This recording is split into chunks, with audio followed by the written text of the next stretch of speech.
স্বাগত সবাইকে। দেখছেন দিনের প্রধান খবর আর খবরের পেছনের খবর নিয়ে আমাদের বিশ্লেষণমূলক অনুষ্ঠান বাংলাদেশ এখন। আপনাদের সঙ্গে আছি আমি জান্নাত ফেরদৌসী। আলোচনার জন্য স্টুডিওতে আছেন বাংলাদেশ ফেডারেল সাংবাদিক ইউনিয়নের মহাসচিব ও ডেইলি স্টারের head of monitoring cell Abdul Jalil Bhuiyan এবং দৈনিক সমকালীন নগর সম্পাদক এম আব্দুল্লাহ। স্বাগত আপনাদের। আলোচনা যাওয়ার আগে গভীর শোক জানাচ্ছি বিশিষ্ট সাংবাদিক জগলুল আহমেদ চৌধুরীর মৃত্যুতে। আমরা জেনেছি সড়ক দুর্ঘটনায় শনিবার রাত 8:30টায় তিনি মারা গেছেন। তার মরদেহ বঙ্গবন্ধু শেখ মুজিব মেডিকেল বিশ্ববিদ্যালয় হাসপাতালে হিমঘরে রাখা হয়েছে। আমরা ইন্ডিপেন্ডেন্ট পরিবারের পক্ষ থেকে তার এই মৃত্যুতে গভীর শোক জানাচ্ছি।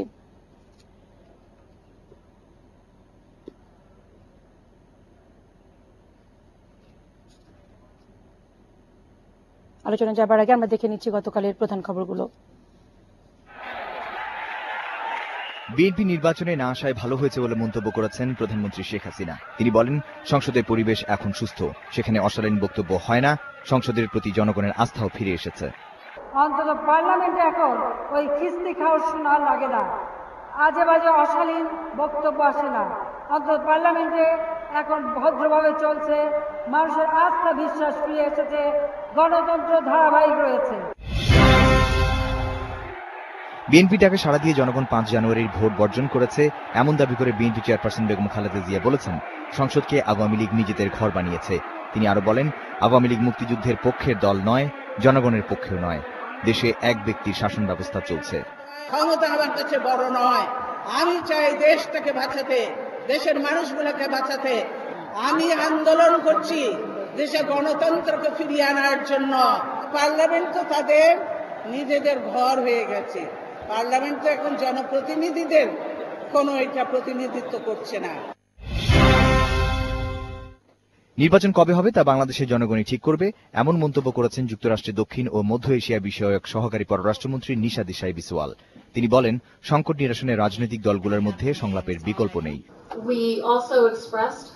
রাজনৈতিক সংলাপের বিষয়ে আমরা সকল প্রকার সহযোগিতার আশ্বাস দিয়েছি। আমরা বলেছি, রাজনৈতিক বিষয়গুলোতে সব দলের নেতারা দায়িত্বপূর্ণ ও শান্তিপূর্ণ ভূমিকা পালন করবেন।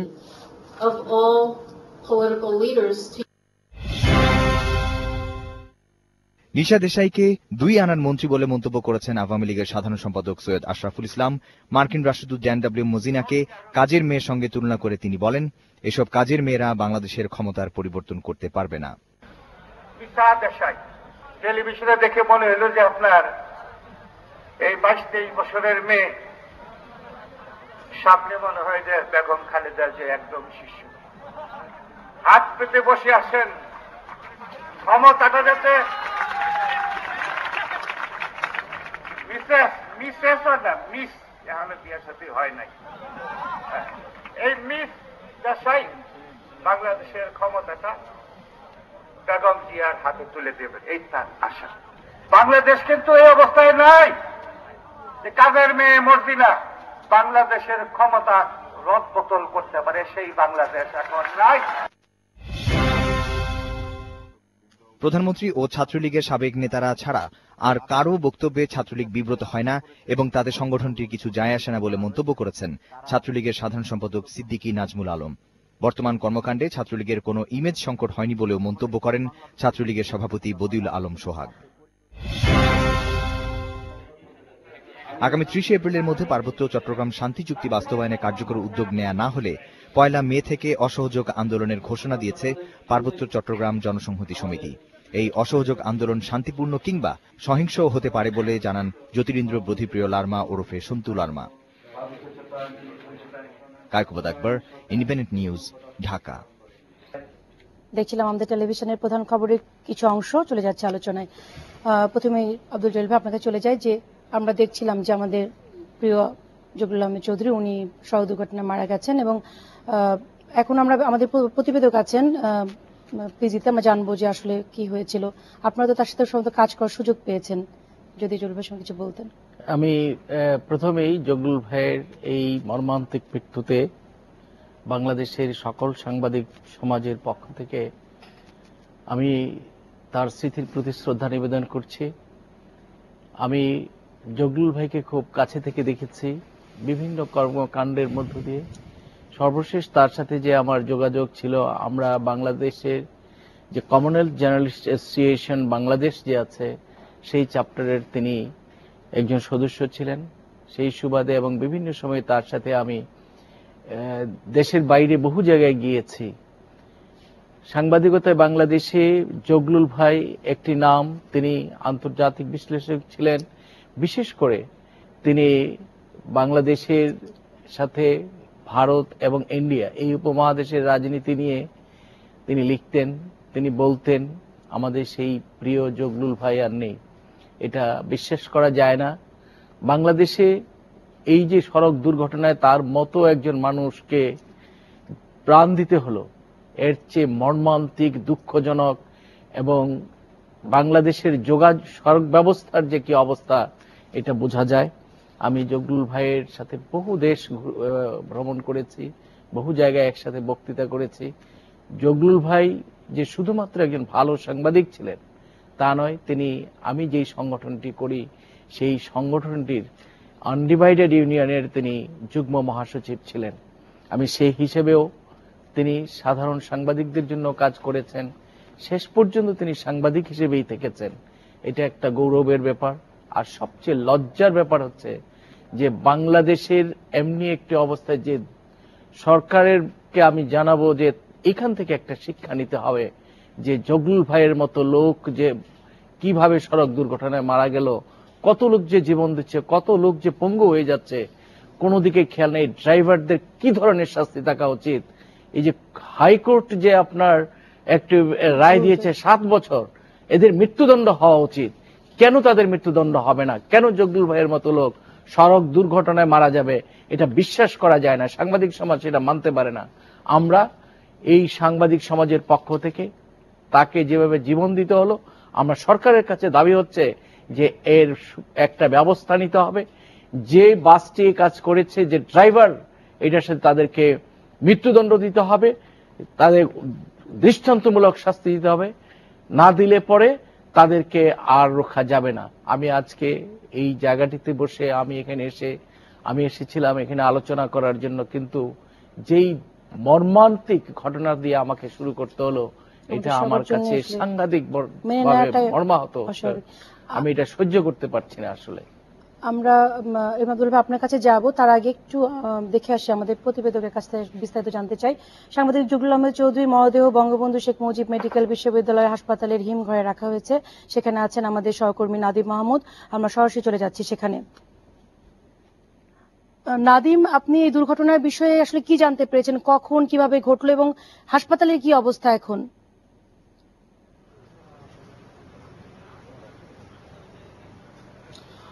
জগলুল আহমেদ চৌধুরী ঠিক 8টার কিছু সময় আগে কারণ বাজার যে ক্রসিং রয়েছে, সোনারগাঁ ক্রসিং, সেখানে দুর্ঘটনার শিকার হন। তিনি বেসরকারি একটি টেলিভিশন স্টেশন এটিএন বাংলার একটি আলোচনা অনুষ্ঠানে অংশগ্রহণ করতে তিনি সেখানে যাচ্ছিলেন, কিন্তু বাস থেকে নামার সময় তিনি বাস থেকে পড়ে যান এবং তখন সেই বাসটি দ্রুত গতিতে সামনে অগ্রসর হলে তিনি রাস্তায় আঘাত পড়ে যান এবং মাথায় গুরুতর জখম হন এবং তাকে সেখান থেকে ধরাধরি করে কিছু লোকজন তাকে একটি গ্রিন রোডের একটি হাসপাতালে নিয়ে যাওয়া হয়। তারপর সেখান থেকে আরেকটি হাসপাতাল, কমফোর্ট হাসপাতালে নিয়ে যাওয়া হয় এবং সেখানে তিনি রাত 8:30টার দিকে মারা যান বলে আমরা জানতে পেরেছি।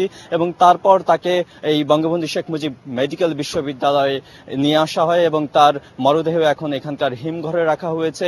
এখানে এই ঘটনার পরপরই এই হাসপাতাল চত্বরে বাংলাদেশের জ্যেষ্ঠ এবং স্বনামখ্যাত সাংবাদিকরা ছুটে এসেছেন রাজনীতিবিদ এবং সংস্কৃতি কর্মীরা, এবং তার প্রচুর সহকর্মী রয়েছেন। দীর্ঘ জীবন তিনি সাংবাদিকতার সঙ্গে জড়িত ছিলেন, সেই সব সহকর্মীরা ছুটে আসেন এবং তার পরিবারের সদস্যরাও আসেন। কবে তার নামাজের জানাজা এবং কবে তাকে দাফন করা হবে এ বিষয়ে এখনো পরিবার কোনো সিদ্ধান্ত নেয়নি। আপনি জানেন যে তার একটি মেয়ে যুক্তরাষ্ট্রে বসবাস করে, তার মেয়ে দেশে ফেরার পরই এ বিষয়ে সিদ্ধান্ত নেওয়া হবে এবং ততক্ষণ পর্যন্ত তার মরদেহ এই বঙ্গবন্ধু শেখ মুজিব বিশ্ববিদ্যালয়ের হিমঘরে রাখা হবে। আর এই ঘটনার পরে যে সমস্ত সাংবাদিকরা এসেছিলেন তারা প্রত্যেকেই আসলে ক্ষোভ ঝেড়েছেন যে বাংলাদেশের সড়কের যে বেহাল দশা, রাজধানীতেই যে প্রতিদিন সড়ক দুর্ঘটনায় কত মানুষ মারা যায় এবং জগলুল আহমেদ চৌধুরীর মতো একজন স্বনামখ্যাত আন্তর্জাতিক বিশ্লেষক সাংবাদিক যেভাবে মারা গেলেন, যেভাবে তাকে বাস থেকে ফেলে মেরে ফেলা হলো, তাকে তারা হত্যাকাণ্ড বলেছেন এবং এই ঘটনায় বাংলাদেশের সড়ক ব্যবস্থার আমূল পরিবর্তনের দাবি জানিয়েছেন। খোদ সরকারেরই একটি যে প্রধানমন্ত্রীর যে তথ্য উপদেষ্টা রয়েছেন ইকবাল সোবহান চৌধুরী, তিনি নিজেই স্বীকার করেছেন এবং বলেছেন এই দশা চলতে পারে না এবং এটি যে সড়ক অব্যবস্থাপনার অনন্য একটা নজির সেটি তিনি দেখেছেন এবং সরকারকে এ বিষয়ে কাজ করতে হবে, কাজ করার পরামর্শ দিয়েছেন এবং তিনি বলেন যে এ বিষয়ে সরকার কাজ না করলে অনেক মানুষই আসলে বেঘরে প্রাণ হারাবেন। এবং জগলুল আহমেদ চৌধুরী সম্পর্কে যেসব সাংবাদিকরা এসেছিলেন তারা প্রত্যেকেই বলেছেন তার মতো নিবেদিত প্রাণ, মেধাবী এবং উজ্জ্বল প্রতিভার একজন সাংবাদিক আসলে বাংলাদেশের খুব বিরল একজন সাংবাদিক, যেখানে সাংবাদিকরা বিভিন্ন দল উপদলে বিভক্ত, সেখানে জগলুল আহমেদ চৌধুরী ছিলেন একজন অনন্য সাংবাদিকতার একজন অনন্য নজির এবং তার যে দক্ষিণ এশিয়া ওই উপমহাদেশ এবং আন্তর্জাতিক বিষয়ে তার যে লেখালেখি, সেই লেখালেখির প্রশংসা করেছেন এবং মানুষ হিসেবে তাকে অনন্য উচ্চতায় তিনি অবস্থান করছিলেন বলে এই বিদায় বেলায়ও তাকে, এই মর্মান্তিক বিদায় বেলায়ও তার সকল সহকর্মী অকপটে স্বীকার করেছেন। নাদিব, আপনাকে অনেক ধন্যবাদ, আপনি থাকুন, আমরা পরবর্তীতে যোগাযোগ করবো আপনার সাথে। শুনছিলেন এম আব্দুল্লাহ ভাই, আমরা শুনছিলাম আসলে আমাদের কথাগুলোই আমাদের সহকর্মী জানালো। ভারাক্রান্ত হৃদয়ে আমাদেরকে এখানে আজকে বসতে হয়েছে। আমি যখন আসছিলাম এই অনুষ্ঠানে তখন পথেই আমি শুনেছি যে এই দুঃখজনক এই ঘটনা। জগলুল ভাই আমাদের অনেক অগ্রজ, অনেক সিনিয়র, আমরা খুব ঘনিষ্ঠভাবে তার সাথে ওইভাবে কাজ করার সুযোগ না হলেও আমি ব্যক্তিগতভাবে ওনার সাথে বিশেষ করে প্রেস ক্লাবে মাঝে মধ্যেই আড্ডায় বসার সুযোগ হয়েছে। তার লেখাগুলো আমি খুব মনোযোগ দিয়ে পড়তাম, বিশেষ করে আন্তর্জাতিক সম্পর্কের বিষয়ে তিনি যে লেখাগুলো লিখতেন এটা অত্যন্ত নির্মোহভাবে, যে একটা আমাদের আজকের যে সাংবাদিকতার নানা দিক থেকে যে অবক্ষয়ের কথা আমরা শুনি তার থেকে সম্পূর্ণ জগলুল ভাই সম্পূর্ণ আলাদা ছিলেন। তিনি বাংলাদেশ সংবাদ সংস্থার যে এমডি ছিলেন, সাবেক এমডি, কিন্তু সেখানেও অন্যান্য এমডি যারা দায়িত্ব পালন করেছেন এমডি হিসেবে তাদের ব্যাপারে অনেক বিতর্ক, অনেক কথা আছে, কিন্তু আমি জগলুল ভাইয়ের ব্যাপারে অন্তত পক্ষে এ ধরনের কোনো বিতর্কের কথা সেখানে যারা কাজ করেন তাদের কাছে কখনো শুনি। অত্যন্ত বিনয়ী ছিলেন। এত সিনিয়র সাংবাদিক হওয়া সত্ত্বেও তিনি জুনিয়রদের সাথে, অপেক্ষাকৃত জুনিয়রদের সাথে, তরুণ সাংবাদিকদের সাথে মনে হয় যেন তাদের সমকক্ষ হয়ে তাদের সাথে কথা বলতেন এবং খুব বিনয়ী, ভদ্র, অমায়িক ব্যবহারের একজন সাংবাদিক ছিলেন। আজকে যে কথাটা আমরা এখানে রিপোর্টে শুনছিলাম যে এরকম একটা সড়ক দুর্ঘটনায় তিনি এইরকমই একটি অনুষ্ঠানে যাচ্ছিলেন, সেই অনুষ্ঠানে এটিএন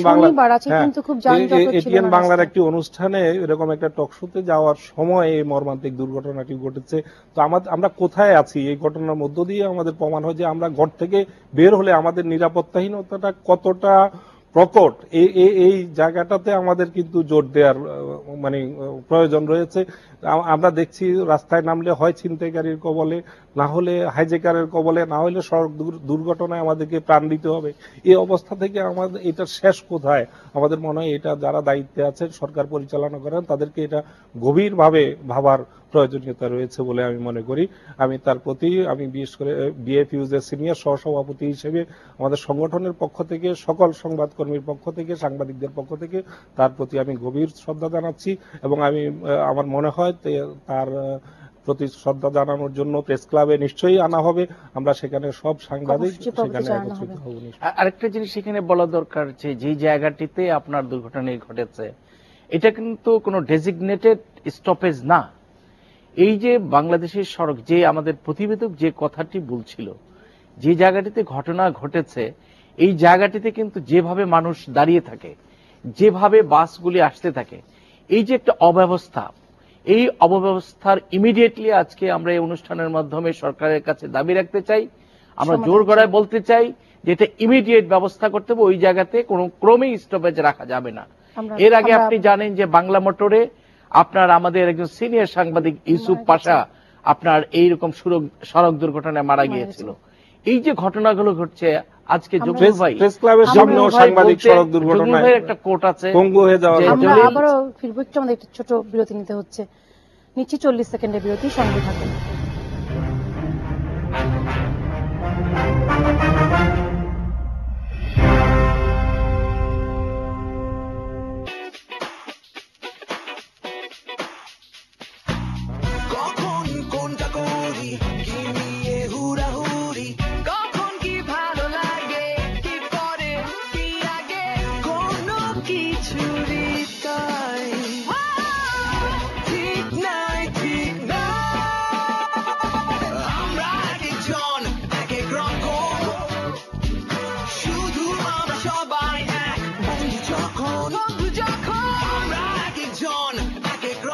যেমনই হই না কেন সব বন্ধুকেই চাই, তাই সবার সাথে দিন রাত কথা হবে 1 পয়সা প্রতি সেকেন্ডে। এয়ারটেল।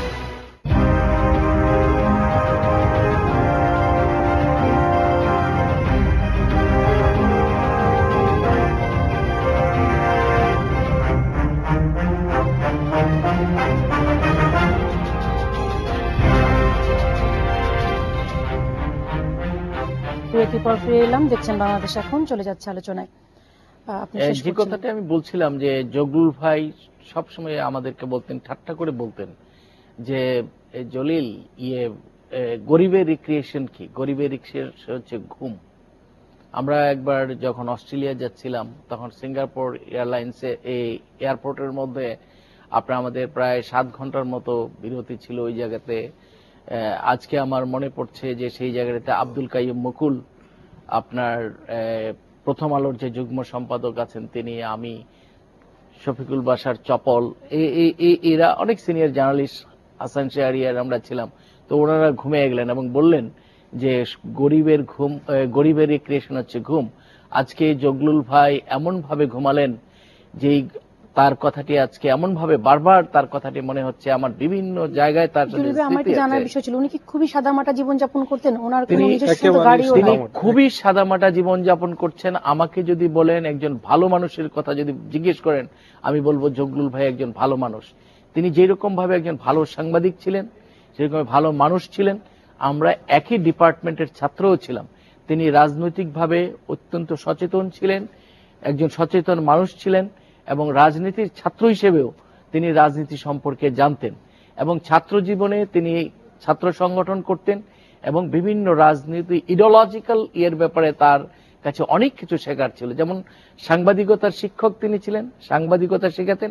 তিনি অন্য রাজনীতি পড়ানোর ব্যাপারেও কিন্তু ভালো ছিলেন, শিক্ষক ছিলেন। তিনি সর্বশেষ যে কাজ করতেন, আমি যতটুকু জানি তিনি ফিনান্সিয়াল এক্সপ্রেসের উপদেষ্টা সম্পাদক ছিলেন। তো কাজেই আমি আবারও তার স্মৃতির প্রতি শ্রদ্ধা নিবেদন করছি, তার পরিবারের প্রতি আমি সমবেদনা প্রকাশ করছি। তার যে মেয়েটি আছে সেই মেয়েটি আমার সাথে কাজ করেছে, আজকে তার কথাও মনে পড়ছে।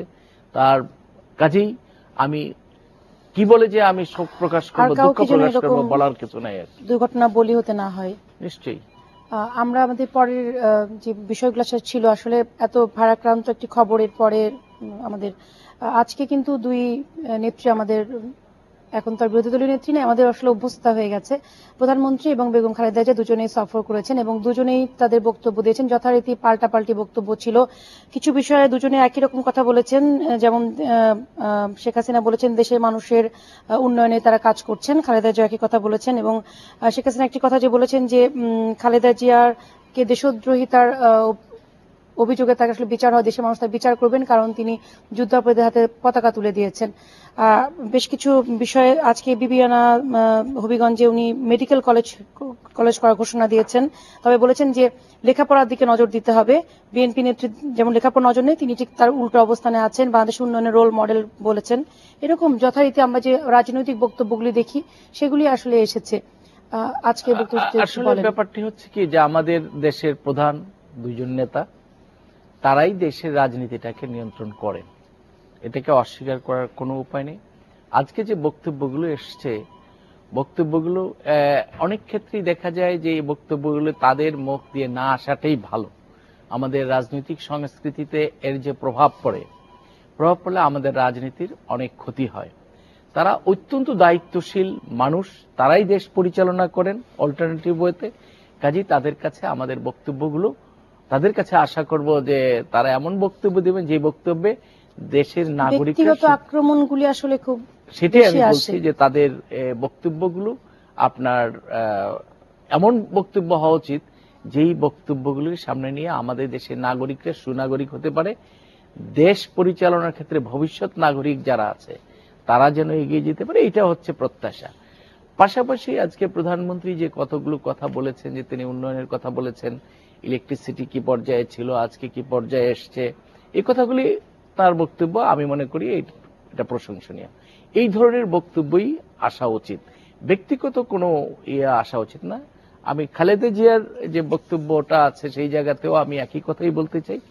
পাশাপাশি হচ্ছে আজকে কুমিল্লাতে যে জনসভাটি খালেদা জিয়ার হয়েছে, সেই জায়গাতে একটি দুঃখজনক ঘটনা আমার কাছে মনে হয়েছে।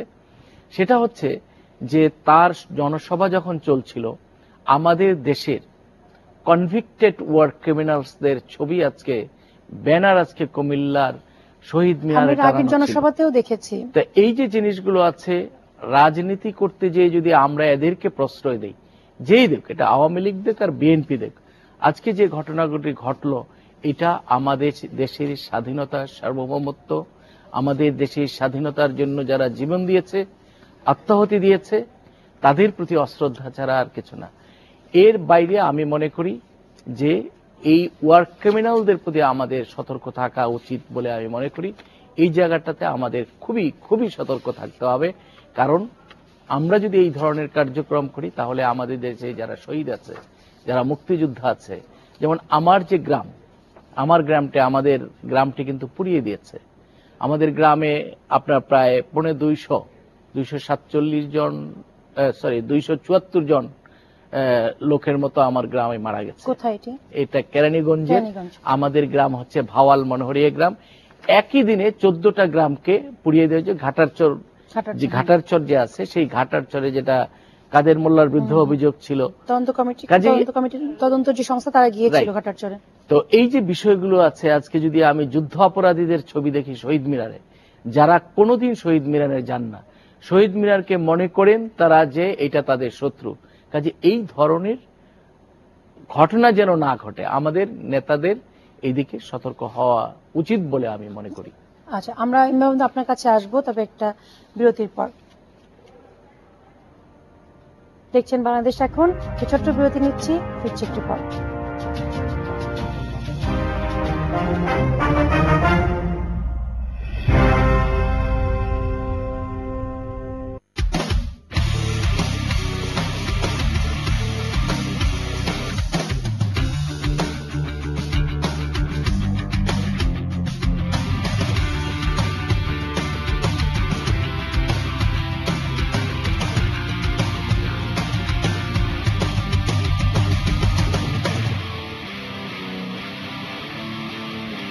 iDrive, radio partner Radio 40 and content partner R3VBD.com.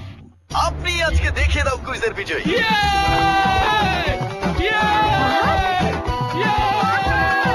এভাবেই বিজয়ী হতে পারেন আপনিও। রবি গ্রাহকরা মাত্র 20 টাকার কথা বলে ইন্ডিপেন্ডেন্ট টিভি আয়োজিত দেখে দাও কুইজে অংশ নিয়ে জিতে নিতে পারবেন প্রতিদিন একটি মোটর বাইক অথবা স্মার্ট টিভি। চোখ রাখুন ইন্ডিপেন্ডেন্ট টিভির পর্দায়।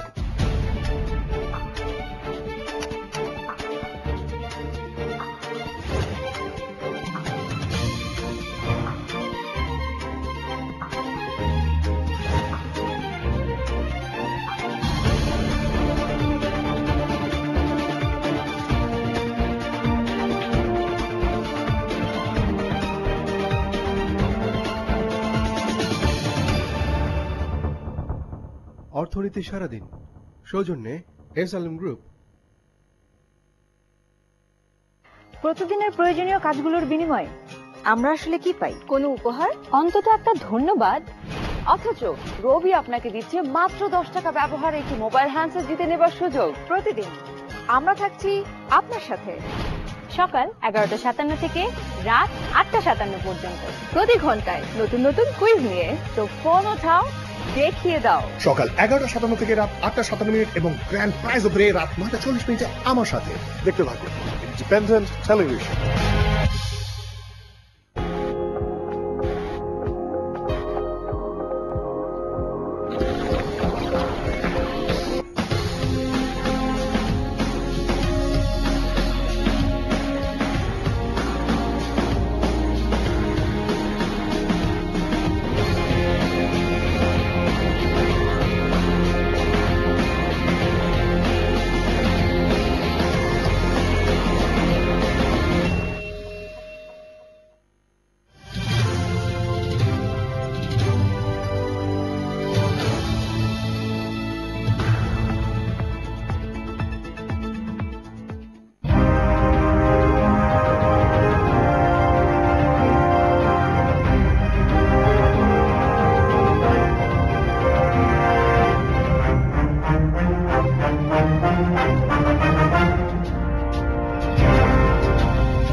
পর আবারও ফিরে এলাম, দেখছেন বাংলাদেশ এখন। চলে যাচ্ছে আলোচনায়।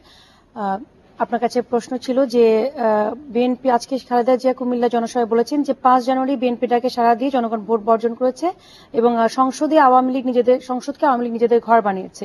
উল্টো আবার প্রধানমন্ত্রী বলেছেন যে সংসদে বিএনপি না যে ভালো হয়েছে, পরিবেশটা সুস্থ আছে সংসদে। আপনি জানতে চাইব। আমরা যেটা লক্ষ্য করছি যে দুই নেত্রীর একই দিনে এই দুটি প্রোগ্রাম, এর আগেও আমরা দেখেছি যে নীলফামারীতে খালেদা জিয়া জনসভা করেছেন, নাটোরে করেছেন, কিশোরগঞ্জে করেছেন। ওই দিনগুলোতেই একই দিনে প্রধানমন্ত্রীর অন্য এ ধরনের কর্মসূচি ছিল, হয় সংবাদ সম্মেলন না হয় জনসভা, এই ধরনের কর্মসূচি ছিল। সেটা হচ্ছে যে আমার মনে হচ্ছে যে রাজনীতিটাকে যে উত্তাপ ছড়ানোর যে একটা প্রক্রিয়া, সেটাই আমরা এখানে লক্ষ্য করছি। আজকের দুটি জায়গায় যে দুটি জনসভা, এটার মধ্যে কিছু কমন ইস্যু চলে এসছে, যেটা আপনি বলছিলেন যে সংসদের ব্যাপারে প্রধানমন্ত্রী আজকে যে কথাটি বলেছেন, এটা কিন্তু নতুন কথা প্রধানমন্ত্রী। এই প্রথম প্রধানমন্ত্রী বললেন যে বিএনপি নির্বাচনে না আসাতে ভালো হয়েছে। এতদিন পর্যন্ত তিনি যে কথাটা বলছিলেন যে নির্বাচনে না এসে বিএনপি যে ভুল করেছে তার খেসারত তাদেরকে দিতে হচ্ছে, আর আজকে সেখান থেকে সরে গিয়ে তিনি বলেছেন যে বিএনপি না আসাতে ভালো হয়েছে সংসদের জন্য। তো এর দ্বারা আমরা কি মেসেজটা পাচ্ছি আর কি? তিনি এখানে যুক্তি হিসেবে যে কথাটি এখানে বলেছেন যে খিস্তি খেউর শুনতে হচ্ছে না, খিস্তি খেউর শব্দটা ব্যবহার করেছেন যে এটা শুনতে হচ্ছে না। কিন্তু আমরা যারা রাজনীতি সংসদ পর্যবেক্ষণ করি, আমরা হয়তো তিনি তার প্রতিপক্ষ বিএনপির খিস্তি খেউর শুনতে পাচ্ছেন না, আমরা কিন্তু সংসদের খিস্তি খেউর এখনো শুনতে পাচ্ছি, সংসদেও শুনতে পাচ্ছি, সংসদের বাইরেও শুনতে পাচ্ছি। আজকের দিনেরই যদি আপনি জনসভাগুলোর কথা বলেন বা সৈয়দ আশরাফ সাহেবের খুলনার বক্তব্যের কথা বলেন, আমরা এগুলো যদি দেখি তাহলে এই রাজনীতির যে খিস্তি খেউট বলতে তিনি যে কথাগুলো অশালীন অশোভন কথাগুলোর কথা বলছেন, সেটা কিন্তু আমাদেরকে প্রতিনিয়তই আমাদেরকে শুনতে হচ্ছে। বিএনপি সংসদে নাই, কিন্তু সারাক্ষণই যতক্ষণ সংসদ চলছে আমরা দেখছি কিন্তু বিএনপিরই অতীত ঘাটাঘাটি, বিএনপির নেতৃত্বের সমালোচনা, তির্যক মন্তব্য, আক্রমণাত্মক বক্তব্য, এগুলোই কিন্তু সংসদে চলছে। তো সেখানে যদি প্রধানমন্ত্রীর মতো দায়িত্বশীল পর্যায়ে পদে বসে তিনি যদি একটি দেশের একটি বৃহৎ দল সংসদ নির্বাচনে অংশগ্রহণ করেনি সেটি ভালো দৃষ্টিতে দেখেন, এটা কিন্তু বার্তাটা কিন্তু অন্য বার্তা দেয়। এই বার্তাটা যেটা যে অভিযোগটা বিএনপির পক্ষ থেকে করা হচ্ছে যে এ সরকার দেশকে একদম একদলীয় শাসনে নিয়ে যাওয়ার যে প্রক্রিয়াটা সেদিকেই এগোচ্ছে, এবং কোনো বিরোধী দলকে যে সহ্য করতে পারে না, তারা বিরোধী দলহীন রাষ্ট্র যে চাচ্ছে, এটাকেই কিন্তু প্রধানমন্ত্রীর এই বক্তব্যের মধ্য দিয়ে কিন্তু প্রকারান্তরে সেটাকেই, সেই অভিযোগটাকেই কিন্তু অনেকটা শক্তিশালী করে। অপরদিকে আপনি যে কথাটা বলছেন যে বেগম খালেদা জিয়া কুমিল্লাতে যে বক্তব্য দিয়েছেন, তিনি এই বক্তব্য কিন্তু নতুন নয়, তিনি এই বক্তব্য গত নির্বাচনের পর থেকেই তিনি একই কথা বলে আসছেন যে যেভাবে নির্বাচনটা হয়েছে মাত্র 5% ভোটার সেখানে অংশগ্রহণ করেছে বলে পরিসংখ্যান দিয়ে বলছেন যে সেই নির্বাচনটি কোনো নির্বাচনই হয়নি, আর ওই নির্বাচনের মধ্য দিয়ে যে সংসদ গঠিত হয়েছে তাকে বৈধ মনে করেন না তারা, এবং সে অবৈধ সংসদে যা হচ্ছে এ সবই অবৈধ। এটাই তার বক্তব্যের তিনি ইস্তিমামের বিষয়টা যুক্তি হিসেবে নিয়ে এসেছেন যে তাদের মধ্য থেকে তাদের নির্বাচনের সমন্বয়ের দায়িত্বে যিনি ছিলেন সেই এইচটি ইমাম, তিনি বলেছেন নির্বাচনে কিভাবে ম্যানিপুলেশন করা হয়েছিল, তার মুখ দিয়ে এই নির্বাচনের আসল চেহারাটা বেরিয়ে এসছে বলে তিনি তার বক্তব্যের প্রসঙ্গে যুক্তি হিসেবে এটা তুলে ধরেছেন। সব মিলিয়ে এই যে রাজনৈতিক বেগম খালেদা জিয়া সামনে যে আন্দোলনের কথা, বিএনপি বৃহত্তর আন্দোলন, সর্বাত্মক আন্দোলনের যে হুঁশিয়ারি দিচ্ছে, তারই অংশ হিসেবে এটাকে আমরা দেখছি এই জনসভাগুলোর মধ্য দিয়ে সেরকম একটা ক্ষেত্র প্রস্তুত করার সুস্পষ্ট কোনো ঘোষণা এসেছে, বলা হয়েছে যে ক্ষমতার জন্য আমরা আন্দোলন করব না, করব দেশের মানুষকে বাঁচাতে, এরকম একটি এই কথাটিও বেগম খালেদা জিয়া আজকে কিন্তু প্রথম বলেননি, এর আগেও একদিন তিনি সম্ভবত নাটোরের জনসভায় প্রথমবারের মতো তিনি বলেছেন যে আমি ক্ষমতায় যাওয়ার জন্য এই আন্দোলন করছি না, আমি দেশে গণতন্ত্র ফিরিয়ে আনার জন্য, দেশের মানুষের জন্য, মানবাধিকার প্রতিষ্ঠার জন্য এবং দেশে যে নির্বাচন ব্যবস্থাকে ধ্বংস করে দেওয়া হয়েছে সেই অবস্থাটা ফিরিয়ে আনার জন্য, তার থেকে পরিবর্তনের জন্য তিনি যে আন্দোলনের হুঁশিয়ারি দিচ্ছেন, তারই একটি আবহ সারা দেশে জনসভার মধ্য দিয়ে সেটা তৈরি করার চেষ্টা করছেন। এবং যেটা বিএনপি স্থায়ী কমিটির সভা থেকে একটা আভাস দেওয়া হয়েছে যে শিক্ষা প্রতিষ্ঠানগুলোতে পরীক্ষা শেষ হওয়ার পরে ডিসেম্বরের শেষ দিক থেকে তারা আন্দোলনে যাবেন এবং সেই আন্দোলনটি খুব দীর্ঘ আন্দোলন হবে না এরকম আভাসও দেওয়া হচ্ছে। এখন পরীক্ষা পর্যায়ক্রমে সারা বছরই লেগে থাকে। আমরা আবারও কথা বলবো একটি বিরতির পরে। দেখছেন বাংলাদেশ এখন, ছোট্ট একটা বিরতি নিচ্ছি, সঙ্গে থাকুন।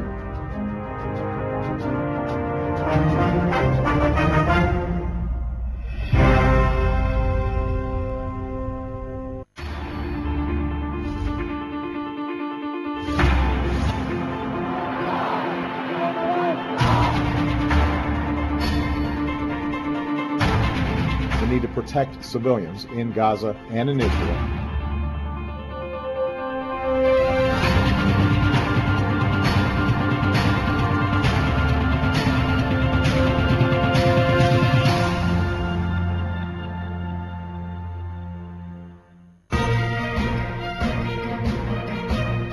এখন কি অবস্থার উন্নতি হয়েছে? মানসিক চিন্তার মধ্যে একটা পরিবর্তন আনতে চাচ্ছি, সেই জায়গাটা কি আমরা এখন সঠিক পথে আছি কিনা? আগে যা ছিল তার চেয়ে অনেক বেশি বাড়বে। কতটা সম্ভাবনা রয়েছে আমাদের? এখন আমরা এক্সপোর্ট করে ট্রেড গ্যাপটা একটু কমিয়ে নিয়ে এসেছি। খাতুনগঞ্জ থেকে মতিঝিল, সৌজন্যে BSRM.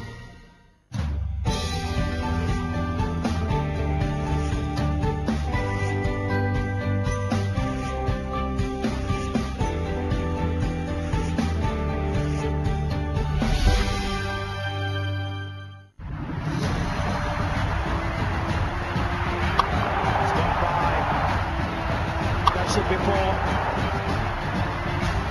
this was a good move by the umpire.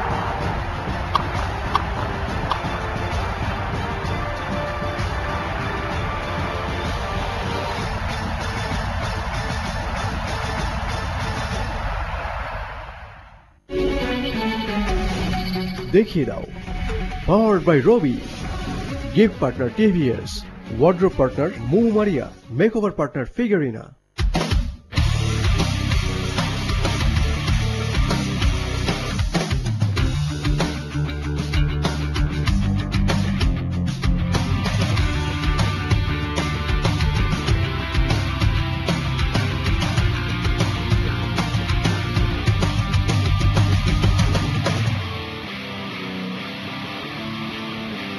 iDrive, radio partner Radio 4G and content partner R3VBD.com.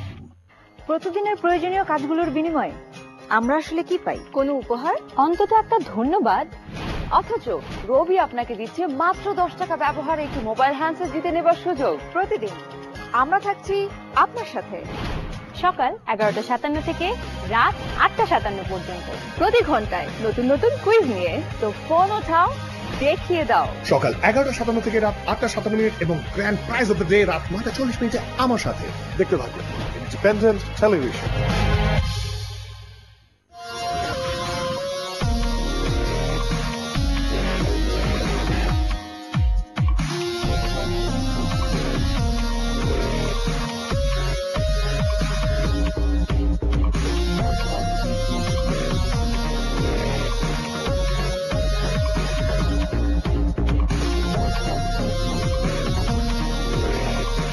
আইটেক, সৌজন্যে স্পিড হেভি এনার্জি।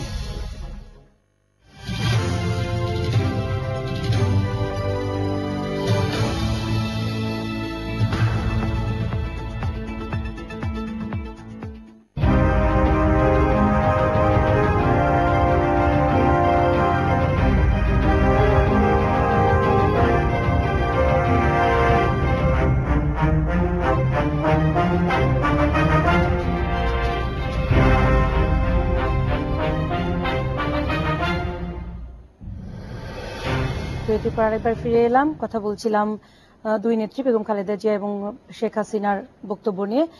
আমরা আব্দুল্লাহ ভাইয়ের কাছে ফিরে যাচ্ছি। আপনি বলছিলেন যে যে প্রসঙ্গে কথা বলছিলাম যে খালেদা জিয়ার এই কর্মসূচিগুলো মূলত আন্দোলনের যে ওয়ার্ম আপ পর্যায়ের এই কর্মসূচি তিনি চালিয়ে যাচ্ছেন এবং আমার যতটুকু আমি জেনেছি যে এটাই হচ্ছে এই পর্যায়ের শেষ কর্মসূচি ছিল আজকে কুমিল্লার এই প্রোগ্রামটি।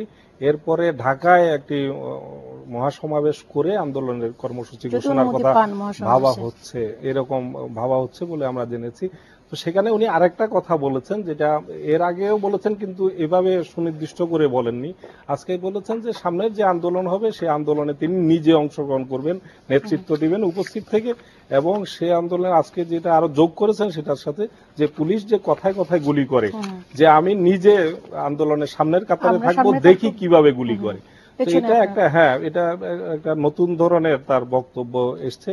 তো এর দ্বারা আমি যেটা বুঝতে পারি যে আমার মনে হচ্ছে যে তিনি জনসাধারণকে বা তার দলীয় নেতা কর্মী সমর্থকদেরকে তার যে আন্দোলনের ব্যাপারে যে সিরিয়াসনেস, এটা বোঝানোর জন্যই তিনি এই ল্যাঙ্গুয়েজে কথা বলছেন। এবং তিনি যে আন্দোলনের ব্যাপারে সত্যিকার অর্থেই আগামী দিনগুলোতে ধারাবাহিক আন্দোলনের মাধ্যমে একটা সফলতার পর্যায়ে যেতে চান, সেটা বোঝাতে চাচ্ছেন।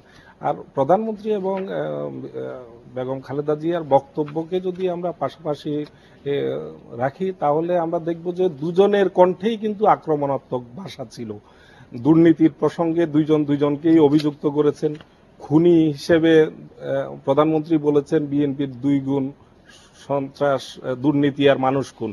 আবার একইভাবে বেগম খালেদা জিয়া বলেছেন যে প্রধানমন্ত্রী শেখ হাসিনা তিনি খুনি বেষ্টিত হয়ে দেশ চালাচ্ছেন, এবং সে প্রসঙ্গে জাসদের কথা, জাতীয় পার্টির কথা উল্লেখ করেছেন। তো পরস্পর যে আক্রমণের যে ভাষা, তাতে রাজনীতি আগামী দিনে যে একটা উত্তাপ ছড়াবে, এটারই কিন্তু ইঙ্গিত বহন করছে বলে আমি ব্যক্তিগতভাবে মনে করছি।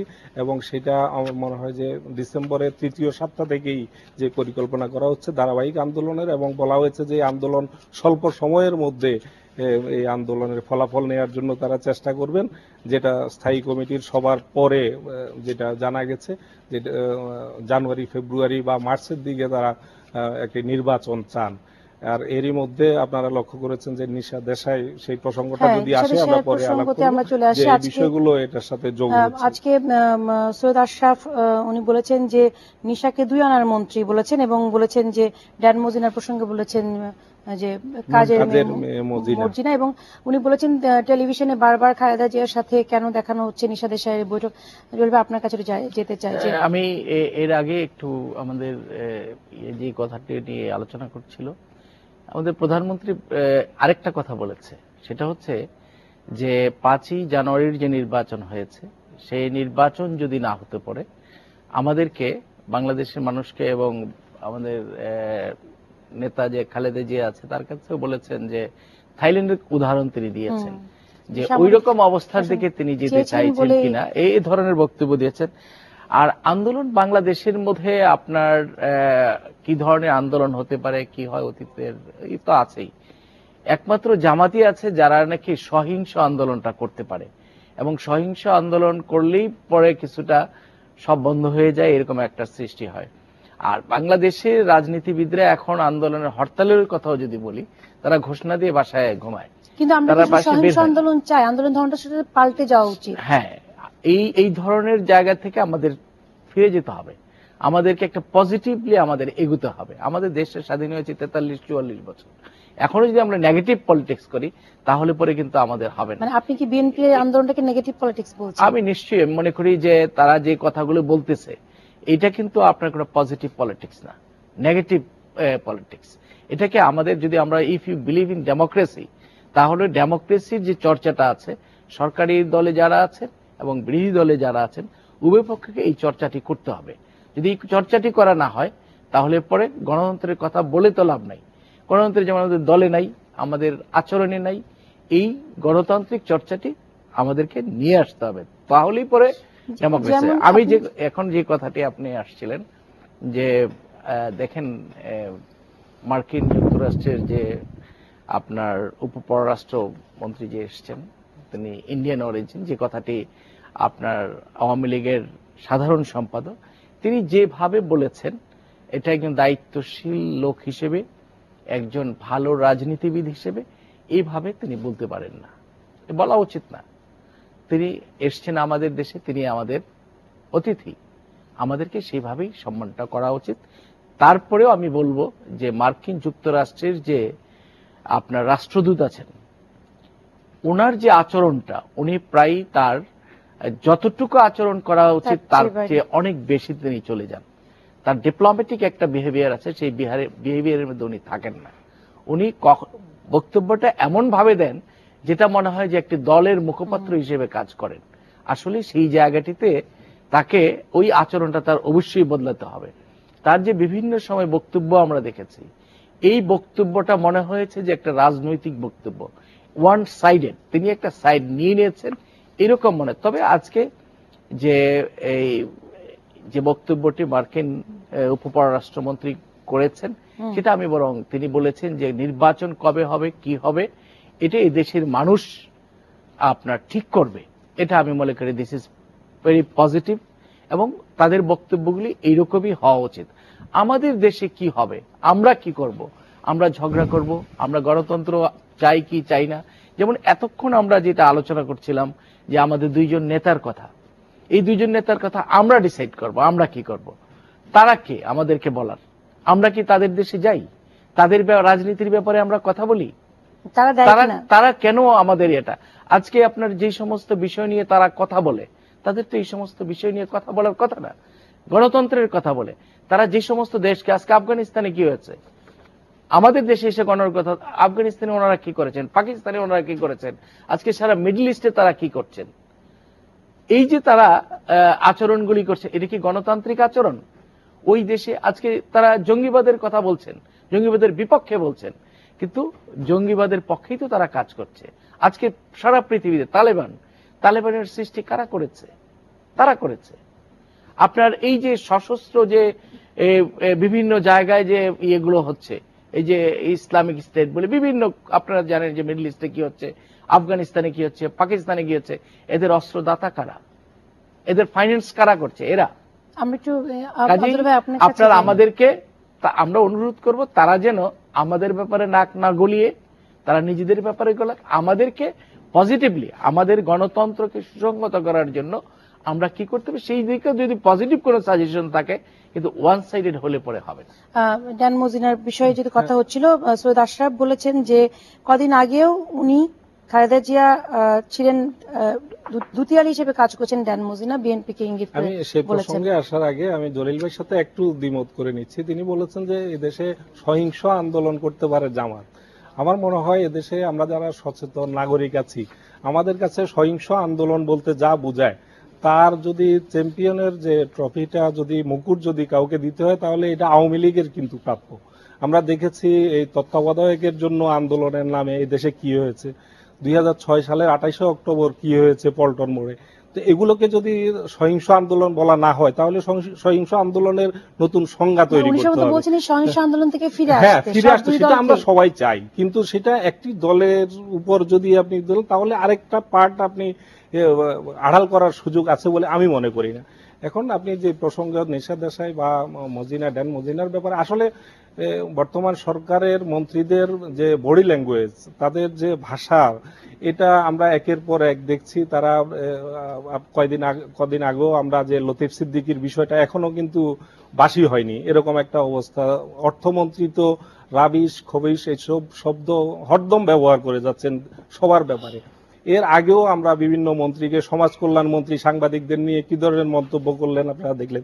এই সৈয়দ আশরাফ সাহেব এক সময় বলেছিলেন যে মদ খেলে নোবেল পাওয়া যায়, এক টেবিলে বসে মদ খেয়ে নোবেল আনা যায়। তো এই জাতীয় কথাগুলো এইসব দায়িত্বশীল পর্যায় থেকে বলছেন, এবং এটার কোনো প্রতিকার কিন্তু এদেশের মানুষ পাচ্ছে না। এটা বলে যাচ্ছেন এবং তারা সেটাই সেই জায়গাতেই আছেন। আজকে যে ল্যাঙ্গুয়েজে তিনি কথা বলেছেন, আমি জানি না তিনি কি বুঝে শুনে বলেছেন, তিনি কি স্বাভাবিক ছিলেন কিনা, তার যে গলার ভঙ্গি বা যেভাবে কথা বলছিলেন, আমার কাছে একটু সন্দেহ হয়েছে এটা কি কোনো ডেলিভারেটলি কোনো বক্তব্য, নাকি কোনো একটি উদ্ভূত পরিস্থিতিতে তিনি সেই কথাগুলো বলছেন। বিশেষ করে ড্যান মজিনার কথা তিনি যেটা বললেন যে তিনি সীমা লঙ্ঘন করছেন, তাহলে কি আমরা কি এই প্রথম সীমা লঙ্ঘন করতে দেখলাম, নাকি আমরা অতীতেও দেখেছি? আমরা বিউটি নিউজকে কি দেখেছি, 111-এর পিছনে কারা ভূমিকা পালন করেছে? তখন কি জলিল ভাইয়েরা বা অন্যরা, আওয়ামী লীগের নেতারা, এই যে সৈয়দ আশরাফ সাহেব বা বিউটি নিউজের সেই ভূমিকাকে ওয়েলকাম করেননি? আমরা কি তার আগে যারা এখানে দায়িত্বে ছিলেন বিভিন্ন সময়ে তাদের প্রত্যেককেই তো আমরা এই জাতীয় ভূমিকায় দেখেছি এবং তখন তারা উৎসাহ বোধ করতে দেখেছি আজকের যারা সরকারে আছেন তাদেরকে। এখন আজকে তাদের কাছে মজিনার এই আচরণ খারাপ লাগছে। আসলে আমাদের এই যে ডবল স্ট্যান্ডার্ড, আমরা যদি তখন যদি তারা এটার তাদের এই ভূমিকাটার সমালোচনা করতেন, আজকেও করতেন, তাহলে আমরা ধরে নিতাম যে সত্যিকার অর্থে দেশপ্রেমের কারণে তারা করছেন, তাদের বিদেশের হস্তক্ষেপ তারা চান না বলে করছেন। কিন্তু আজকে তখন করেনি, তখন ওয়েলকাম করেছেন, আর আজকে সমালোচনা করছেন খুব বাজে ভাষায়। এটাকে আমরা মনে করি যে এটা একান্তই তাদের ব্যক্তিগত দলীয় দৃষ্টিকোণ থেকে করছেন। আমরা চাই এদেশের কোনো রাজনীতিতে বাইরের কেউ হস্তক্ষেপ করবে না, এটা আমরা চাই। এটা দেশপ্রেমের অবস্থান থেকে আমরা অবশ্যই চাইব, কিন্তু সেটা দুরকম হবে না।